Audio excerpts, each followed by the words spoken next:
ಓಂ ಅಂತರ ಉಪಪತ್ತೇ ಓಂ.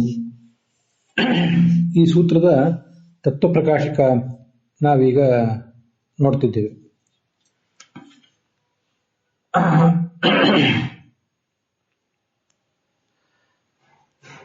ಅಲ್ಲಿ ತತ್ವಪ್ರಕಾಶಕಾದ ವೇದವಾಕ್ಯದ ಅರ್ಥವನ್ನು ಕೂಡ ಗಮನಿಸಿದ್ದೇವೆ.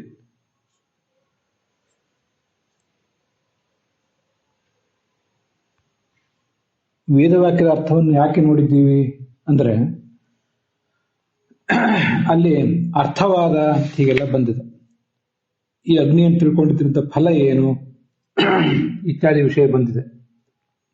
ಅದಕ್ಕಾಗಿ ನಾವು ಆ ಅರ್ಥವನ್ನು ಕೂಡ ನೋಡಿದ್ದೇವೆ.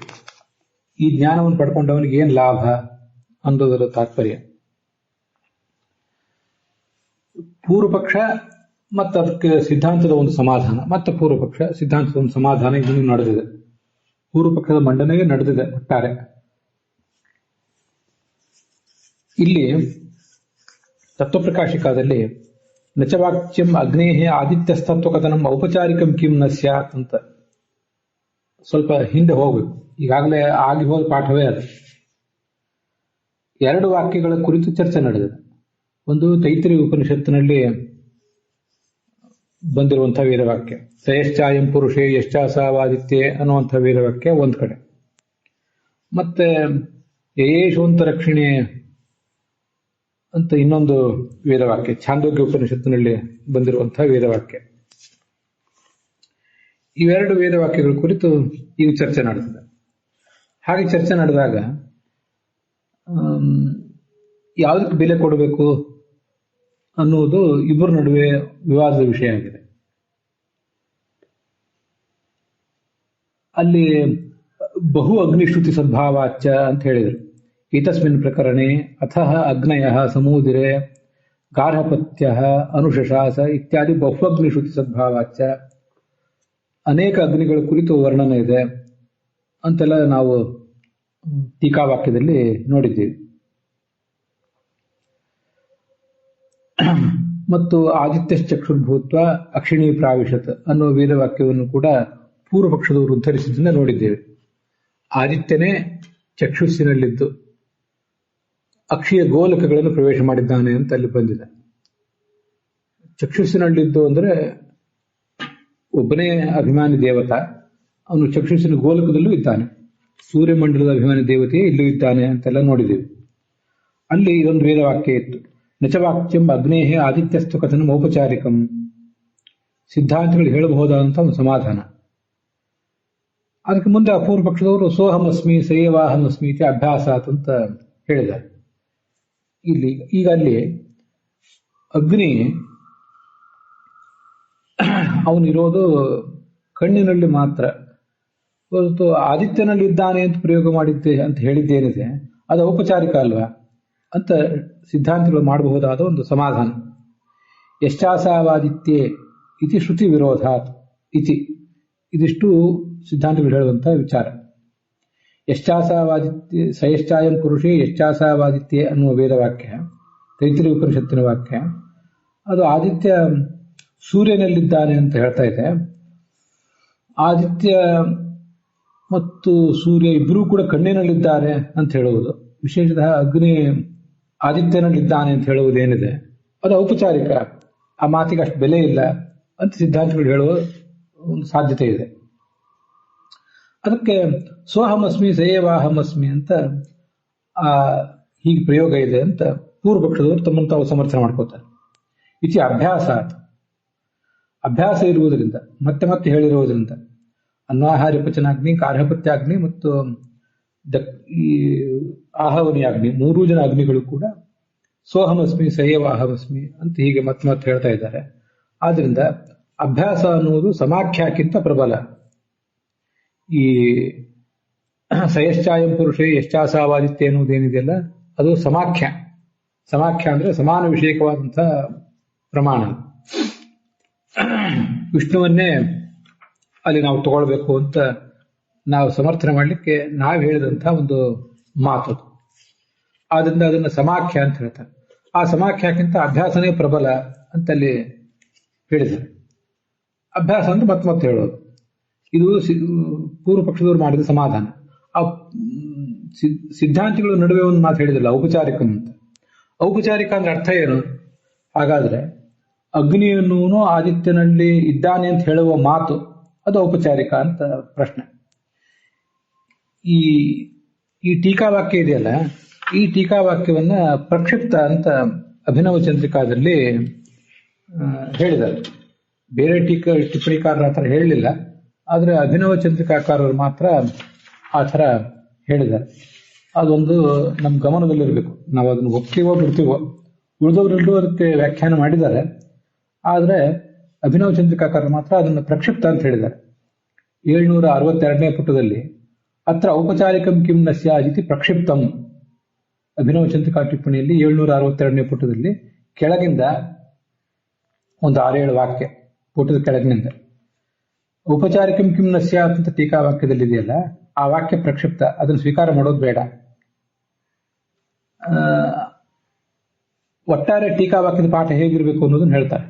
ನಚ ವಕ್ತವ್ಯಂ ಅಗ್ನೇಃ ಆದಿತ್ಯಸ್ಥತ್ವ ಕಥನಂ ಅಯುಕ್ತಂ ಯಶ್ಚಾಸಾವಾದಿತ್ಯೆ ಇತಿ ಶ್ರುತಿ ವಿರೋಧಾತ್ ಅಂತ ಹೀಗೆ ಟೀಕಾವಾಕ್ಯ ಇರಬೇಕಾಗಿತ್ತು ಅಂತ ಅವರು ಅಭಿಪ್ರಾಯ ಪಟ್ಟಿದ್ದಾರೆ. ಅದಕ್ಕೆ ಏನರ್ಥ? ಆ ಆಕ್ಷೇಪಕ್ಕೆ ಏನರ್ಥ? ಏಷ ಆದಿತ್ಯೇ ಪುರುಷ ಸೋಹಮಸ್ಮಿ ಅಂತ ಹೀಗೇನು ಅಗ್ನಿರೇವ ಉಚ್ಯತೆ ಅಂತಿದೆಯಲ್ಲ ವೇದವಾಕ್ಯ, ಇತಿ ಅಯುಕ್ತಂ, ಹೀಗೆ ನೀವೇ ಅಗ್ನಿಯೇ ಹೇಳಲ್ಪಡ್ತಾನೆ ಅಂತ ನೀವು ಹೇಳುವುದು ಸರಿಯಲ್ಲ. ಯಾಕಂದ್ರೆ ಯಶ್ಚಾಸಾವಾದಿತ್ಯ ಅನ್ನುವಲ್ಲಿ ಸಮಾಖ್ಯ ಇದೆ. ಸಮಾಖ್ಯ ಬರದಿಂದ ವಿಷ್ಣುವನ್ನೇ ಸ್ವೀಕಾರ ಮಾಡಬೇಕು, ವಿಷ್ಣುವೇ ಆದಿತ್ಯನಲ್ಲಿದ್ದಾನೆ ಸ್ವೀಕಾರ ಮಾಡಬೇಕು. ಅನ್ಯಥಾ ಸಮಾಖ್ಯಾ ವಿರೋಧ ಸ್ಯಾತ್, ಇಲ್ಲದೆ ಹೋದ್ರೆ ಸಮಾಖ್ಯಾದಿಂದ ವಿರೋಧ ಬರ್ತದೆ. ಅವಶ್ಯಂ ಚ ಏತದೇವಂ ವಿಜ್ಞೇಯಂ ಸಮಾಖ್ಯಾಶ್ರುತೇ ಏತದ್ವಾಕ್ಯಸ್ಯ ವಿಷ್ಣುಪರತ್ವ ನಿರ್ಣಾಯಕತ್ವೇನ ಅಗ್ನಿಪರತ್ವ ಅಂಗೀಕಾರ ವಿರೋಧಿತ್ವಾತ್. ಹಿಂದೆ ಅಲ್ಲೇನೋ ತೈತ್ರಿಯ ಉಪನಿಷತ್ತಿನ ಮಾತು ಬಂದಿದೆ, ತೈತ್ರಿಯ ಉಪನಿಷತ್ತಿನ ಬ್ರಹ್ಮಾನಂದ ವಲ್ಲಿಯಲ್ಲಿ, ಅದು ಸಮಾಖ್ಯಾಶ್ರುತಿ. ಆ ವಾಕ್ಯ ವಿಷ್ಣುಪರ ಅಂತ ತೀರ್ಮಾನ ಆಗಿದೆ. ಆದ್ರಿಂದ ನೀವು ಅದನ್ನು ಅಗ್ನಿಪರ ಅಂತ ಹೇಳಿಬಿಟ್ರೆ ಅದಕ್ಕೆ ವಿರೋಧ ಬರ್ತದೆ, ಅದು ಸರಿಯಲ್ಲ. ಇದು ಬಿಟ್ಬಿಡ್ಬೇಕು ಅಂತ ಅಭಿನವ ಚಂದ್ರಿಕಾ ಟಿಪ್ಪಣಿಯಲ್ಲಿ ಅದನ್ನೊಂದನ್ನು ಸುಮ್ಮನೆ ಗಮನಿಸಬೇಕು. ಉಳಿದ ಟಿಪ್ಪಣಿಕಾರರೆಲ್ಲ ರಾಘವೇಂದ್ರ ಸ್ವಾಮಿಗಳು ಮೊದಲಾದವರು ಎಲ್ಲರೂ ಕೂಡ ಅದನ್ನು ಸ್ವೀಕಾರ ಮಾಡಿದ್ದಾರೆ. ಆದರೂ ಕೂಡ ಹೀಗೊಂದಿದೆ ಅಂತ ಅನ್ನೋದನ್ನ ನೀವು ಗಮನಕ್ಕೆ ಹೇಳಿದೆ ಅಷ್ಟೇ. ಔಪಚಾರಿಕ ಆದ್ರೆ ಏನು ಅಂದ್ರೆ ಅದನ್ನು ಹೇಳುವವರಿಗೆ ಆ ವಾಕ್ಯಕ್ಕೆ ಆ ತಾತ್ಪರ್ಯ ಇಲ್ಲ ಅಂತ ಅರ್ಥ. ಅದಕ್ಕೊಂದು ಬೇರೆ ಉದಾಹರಣೆ ಕೊಡ್ಬೇಕು, ಇಲ್ಲದೆ ಹೋದ್ರೆ ಬಹಳ ಸ್ಪಷ್ಟ ಆಗ್ಲಿಕ್ಕಿಲ್ಲ. ಈಗ ನಾನು ಬೆಳ್ಳಗಿದ್ದೇನೆ, ನಾನು ಸುಂದರನಾಗಿದ್ದೇನೆ ಅಂತ ನಾವು ಹೇಳ್ಕೊಂಡ್ರೆ ಇದು ಔಪಚಾರಿಕ. ನಾನು ಅಂದ್ರೆ ಆತ್ಮ, ಜೀವ. ವಸ್ತುತಃ ಜೀವ ಬೆಳ್ಳಗಿಲ್ಲ, ಜೀವ ಉದ್ದವಾಗಿರುವುದು ಕುಳ್ಳವಾಗಿರುವುದು ಹೀಗೇನಿಲ್ಲ.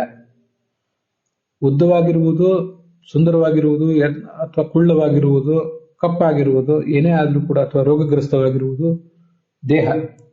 ರೋಗಗ್ರಸ್ತವಾದ ಅಥವಾ ಕುಳ್ಳವಾದ ಉದ್ದವಾದ ಬಿಳಿ ಬಣ್ಣವುಳ್ಳ ದೇಹದಲ್ಲಿ ನಾನಿದ್ದೇನೆ ಅಂತ ಅರ್ಥ.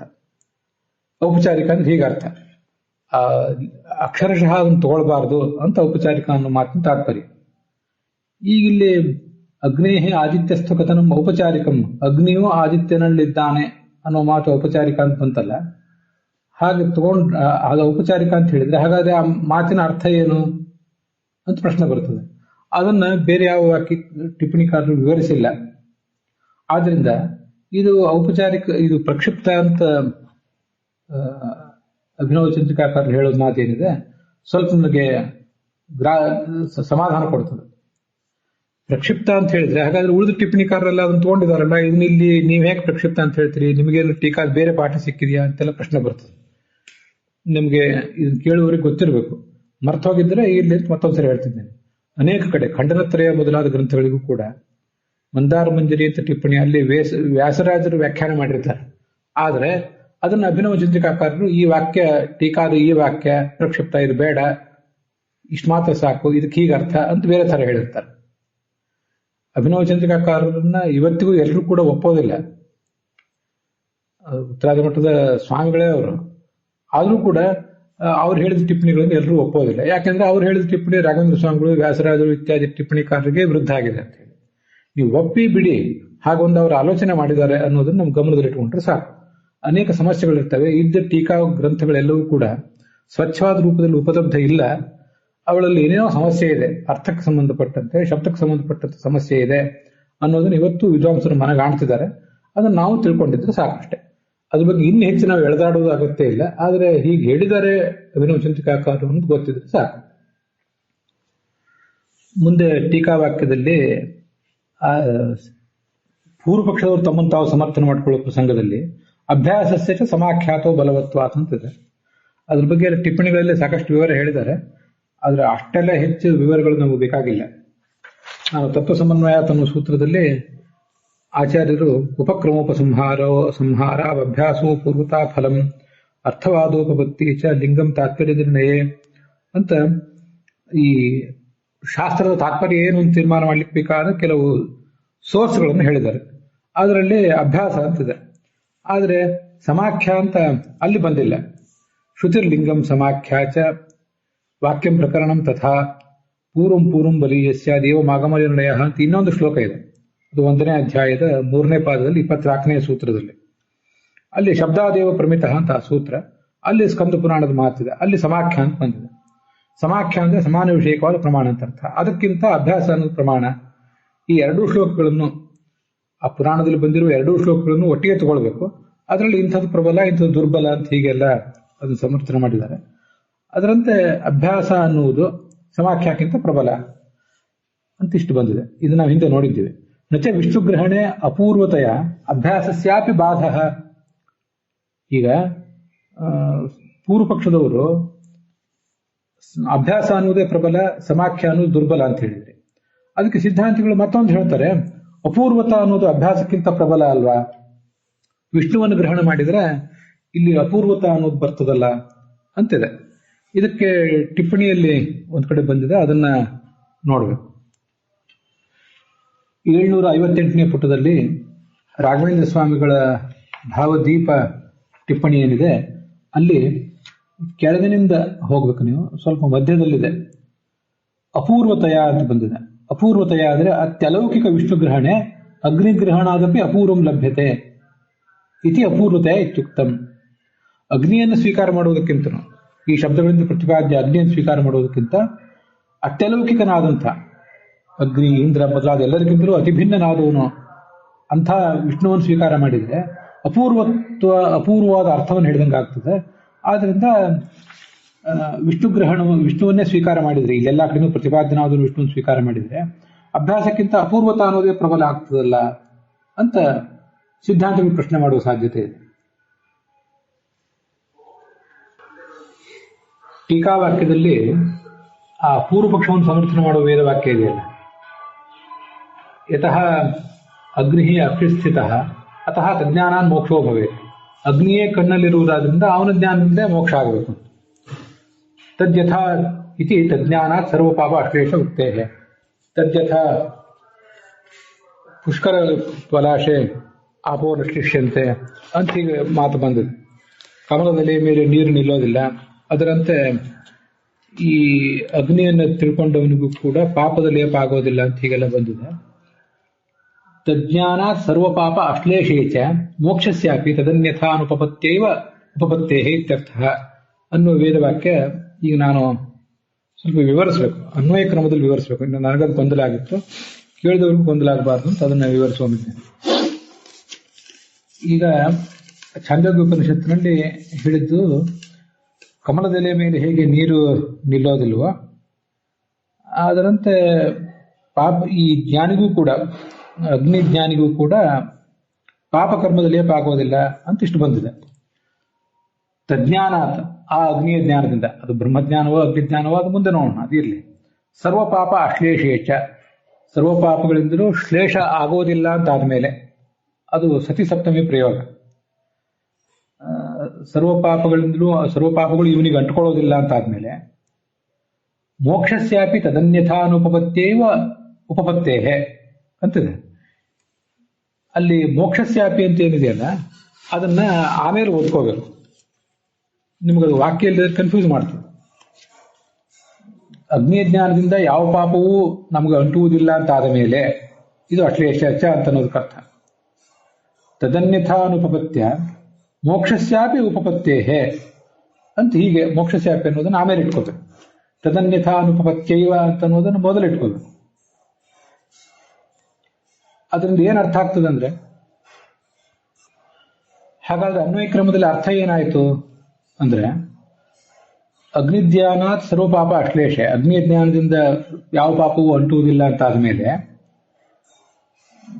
ತದನ್ಯಥಾನುಪಪತ್ಯೈವ ಅಂತಿದೆಯಲ್ಲ, ತಸ್ಯ ಅಂದ್ರೆ ಸರ್ವ ಪಾಪ ಅಶ್ಲೇಷಸ್ಯ, ಎಲ್ಲ ಪಾಪಗಳ ಅಂಟದಿರುವಿಕೆ ಅಂತನ್ನುವುದು, ಅಂಟದಿರುವಿಕೆಯ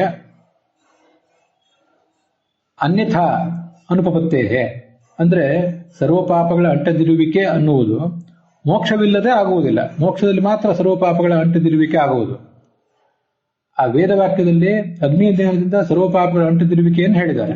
ಅದಾಗಬೇಕಾದ್ರೆ ಮೋಕ್ಷವೇ ಆಗಬೇಕಲ್ಲ. ಮೋಕ್ಷ ಆಗದೆ ಹೋದ್ರೆ ಈ ಅಂಟದಿರುವಿಕೆ ಆಗೋದು ಹೇಗೆ? ಆದ್ರಿಂದ ಅನ್ಯಥಾ ಅಂದ್ರೆ ಮೋಕ್ಷಂ ವಿನ, ಮೋಕ್ಷವಿಲ್ಲದೆ ಆಗೋದ್ರೆ ಅನುಪಪತ್ತೇ ಆಗುವುದಿಲ್ಲ. ಏನಾಗೋದಿಲ್ಲ ಅಂದ್ರೆ ಸರ್ವ ಪಾಪ ಅಶ್ಲೇಷವು, ಸರ್ವ ಪಾಪಗಳ ಅಂಟದಿರುವಿಕೆ ಆಗೋದಿಲ್ಲ. ಆದ್ರಿಂದ ಮೋಕ್ಷಸ್ಯಾಪಿ ಉಪಪತ್ತೇಹೇ ಅಂತ ಅದನ್ನು ತಿಳ್ಕೊಳ್ಬೇಕು. ಇದನ್ನ ಯಾಕೆ ಹೇಳ್ತಿದ್ದೀನಿ, ಅನುವಾದ ಮಾಡೋರಿಗೆ ಅದರಿಂದ ಗೊಂದಲ ಆಗ್ತದೆ, ಅದಕ್ಕಾಗಿ ಹೇಳ್ತಿದ್ದೀನಿ. ತದನ್ಯಥಾನುಪಪತ್ಯ ಅಂತ ಟೀಕಾದಲ್ಲಿದೆಯಲ್ಲ, ತತ್ ಅನ್ನೋದು ಸರ್ವನಾಮ. ಆ ಸರ್ವನಾಮ ಶಬ್ದದಿಂದ ಏನು ಇಟ್ಕೋಬೇಕು? ಹಿಂದೆ ಬಂದದ್ದು ಮೋಕ್ಷ, ಅದನ್ನ ಇಟ್ಕೋಬೇಕು ಅಂತ ಅನಿಸ್ತದೆ. ಹಾಗಲ್ಲ, ಅದಕ್ಕಿಂತ ಹಿಂದೆ ಬಂದದ್ದು ಸರ್ವಪಾಪ ಅಶ್ಲೇಷ ಅಂತ ಅನ್ನೋದನ್ನ ಇಟ್ಕೋಬೇಕು. ತದನ್ಯಥಾನುಪಪತ್ಯ ಅಂದ್ರೆ ಸರ್ವಪಾಪ ಅಶ್ಲೇಷ ಅನ್ಯಥಾನುಪಪತ್ಯೈವ ಮೋಕ್ಷಸ್ಯಾಪಿ ಉಪಪತ್ತೇ, ಮೋಕ್ಷವು ಕೂಡ ಆಗೋದು ಸಾಧ್ಯ ಇದೆ ಅಂತ ಹಾಗಾದನ್ನ ಓದಿ ತಿಳ್ಕೋಬೇಕು. ಅದು ಯಾವ ಟಿಪ್ಪಣಿಯಲ್ಲೂ ಕೂಡ ಅನ್ವಯವನ್ನು ವ್ಯತ್ಯಾಸ ಮಾಡ್ಕೋಬೇಕು ಅಂತ ಹೇಳಲಿಲ್ಲ. ಆದ್ರೆ ಹಾಗೆ ಹೇಳದೆ ಹೋದ್ರೆ ಸರಿಯಾಗೋದಿಲ್ಲ. ಇದಕ್ಕೆ ಹಾಗಾದ್ರೆ ಈ ಮೋಕ್ಷಸ್ಯಾಪಿ ಅಂತ ಏನು ಬಂದಿದೆಯಲ್ಲ, ಅದಕ್ಕೆ 755ನೇ ಪುಟದಲ್ಲಿ ಟಿಪ್ಪಣಿಯಲ್ಲಿ ರಘುತ್ತಮ ಸ್ವಾಮಿಗಳ ಟಿಪ್ಪಣಿಯಲ್ಲಿ ಬಂದಿರೋದನ್ನ ಇಟ್ಕೊಳ್ಬೇಕು. ಮೋಕ್ಷಂ ವಿನ ಸರ್ವ ಪಾಪ ಶ್ಲೇಷ ಅಸಂಭವಾದಿತಿ ಭಾವ ಅಂತ ಅದನ್ನ ಅಲ್ಲಿ ತಿಳ್ಕೊಂಡ್ರೆ ಸರಿಯಾಗುತ್ತೆ. ಅಲ್ಲಿಗೆ ಇವತ್ತಿನ ಈ ಭಾಗ ಸಮಾಪ್ತ ಆಗಿದೆ.